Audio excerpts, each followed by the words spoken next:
ఈ రోజు మహాభారతంలోని 89వ అధ్యాయం. ఓ కర్ణ, నిర్ణయాత్మకమైన గడియ సమీపించింది. ఈ రోజు సూర్యాస్తమయానికి ముందు జయద్రథుణ్ణి వధించకపోతే అర్జునుడు తన ప్రతిజ్ఞ నెరవేర్చకపోవడం వల్ల తనని తాను చంపుకుంటాడు. అర్జునుడి మరణం తర్వాత పాండవుల వినాశనం ఖాయం. ఈ రాజ్యం మనదే అవుతుంది. ధనంజయుడు ఒక సానిక ఆవేశంలో దేవతలు అతను సొంత చేతుల్లో నాశనం చెయ్యాలి అని నిర్ణయించినట్లుగా ఈ అసాధ్యమైన ప్రతిజ్ఞ చేశాడు. నా నక్షత్రాలు ఇప్పుడు అత్యున్నత స్థితిలో ఉన్నట్లు ఉన్నాయి. మనం ఈ అవకాశం జార విడవకూడదు. అతని సవాలు విఫలం అయ్యేలాగా మనం చూడాలి. అంతా నీ మీదనే ఆధారపడి ఉంది. నీ యుద్ధ నైపుణ్యం నేడు పరీక్ష చేయబడుతుంది. నిన్ను నీవు ఈ రోజు నిరూపించుకో. సూర్యుడు పడమర వైపు వాలిపోయాడు. సూర్యాస్తమయానికి ముందు నువ్వు ఈ కొన్ని గంటల్లో పార్థుడు జయద్రథుడి వద్దకు చేరగలడని నేను అనుకోను. నీవు, అశ్వత్థామ, శల్యుడు, కృపుడు, నేను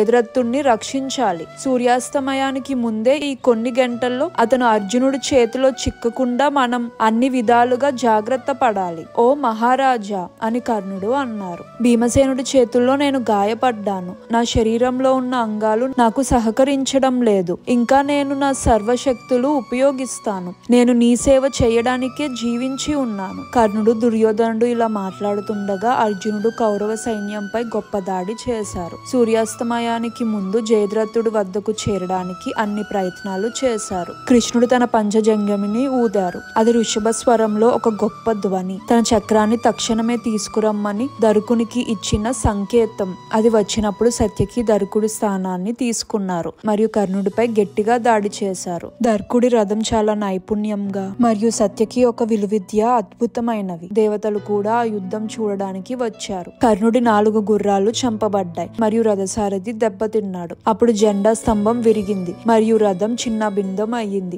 గొప్ప కర్ణుడు రథం లేకుండా నిలబడి ఉన్నారు మరియు ఆ సంఘటన కౌరవ సైన్యంపై గొప్ప భయాందోళనకు కారణమైంది. కర్ణుడు పరిగెత్తుకొని దుర్యోధనుడు రథం ఎక్కవలసి వచ్చింది. అర్జునుడు కౌరవ ప్రతిపక్షిని ఛేదించి జయద్రథుడి దగ్గరికి చేరుకున్నాడు. అభిమన్యుడు వధ మరియు కౌరవులు చేసిన అన్ని అక్రమాల గురించి అర్జునుడు కోపంతో రగిలిపోయాడు. సవ్యసాచి అయిన అర్జునుడు గాంధీవం నుండి బాణాలు వేగంగా విడిచిపెట్టాడు. శత్రువులకు భయాన్ని, గందరగోళాన్ని కలిగించాడు. వారు యముడు తెరిచిన నోటితో యుద్ధ భూమిలోకి వచ్చినట్టుగా భావించారు. అర్జునుడు నుండి జయద్రథుడిని రక్షించడానికి అశ్వత్థామ ఇంకా ఇతర గొప్ప యోధుల మధ్య అర్జునుడితో జరిగిన యుద్ధం గురించి మహాభారత కవి తప్ప మరి ఎవరు వర్ణించగలరు. వారు గట్టిగా పోరాడారు కానీ ఓడిపోయారు. అర్జునుడు జయద్రథుడి దగ్గరకు చేరుకున్నాడు. జయద్రథుడిపై దాడి మొదలైంది మరియు యుద్ధం సుదీర్ఘంగా కొనసాగింది. 2 వైపులు నిరంతరంగా పడమర వైపు చూస్తున్నారు. ఎందుకంటే రోజు ముగింపుకి వస్తుంది. సైంధవుడు తేలికైన ప్రతిదాడివాడు కాదు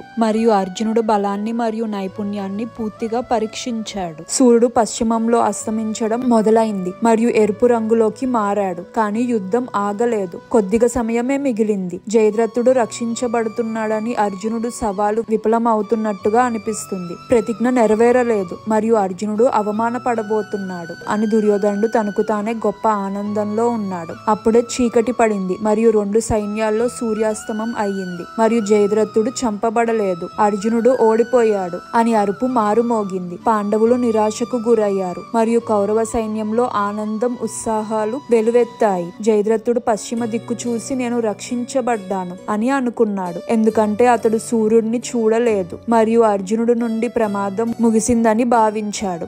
ఆ సమయంలో కృష్ణుడు అర్జునుడితో ఇలా అన్నారు. ధనంజయ, సింధురాజు పశ్చిమంలో చూస్తున్నాడు. ఈ చీకటికి నేనే కారణం. సూర్యుడు ఇంకా అస్తమించలేదు. మీ పని పూర్తి చేయండి. ఇది దానికి సరైన సమయం. ఎందుకంటే జయద్రథుడు అప్రమత్తంగా ఉన్నాడు. గాంధీవం నుండి ఒక బాణం వెళ్ళింది మరియు ఒక కోడి మీద రాబందు దూసుకుపోయినట్టు జయద్రథుడి తలను ఖండించింది. విను అర్జున అని కృష్ణుడు అరిచారు. తన తల భూమిపై పడకుండా ఉండేటట్టుగా, తద్వారా బాణాలు వేగంగా విడువు. అది వృద్ధశత్రుని ఒడిలో పడేటట్టుగా అర్జునుడు తన అద్భుతమైన బాణాలు ప్రయోగించాడు. అవి తలను గాలిలో మోసుకెళ్లాయి. విద్యాశక్తుడు తన ఆశ్రమం బయట కూర్చొని కళ్ళు మూసుకొని సాయంత్రం సంధ్యావందనం చేస్తున్నారు. అప్పుడు అతని కుమారుడి తల అతని ఒడిలో మృదువుగా పడింది. ఆ వృద్ధుడు సంధ్యావందనం ముగించి లేచినప్పుడు తలదొల్లి నేలపై పడింది మరియు నిర్దేశించినట్లుగా విద్యాశక్తుని తల 100 ముక్కలు అయింది. జయద్రథుడు మరియు అతని తండ్రి ఇద్దరు ధైర్యవంతుల స్థానానికి చేరుకున్నారు. కేశవుడు, ధనంజయుడు, భీముడు, సత్యకి,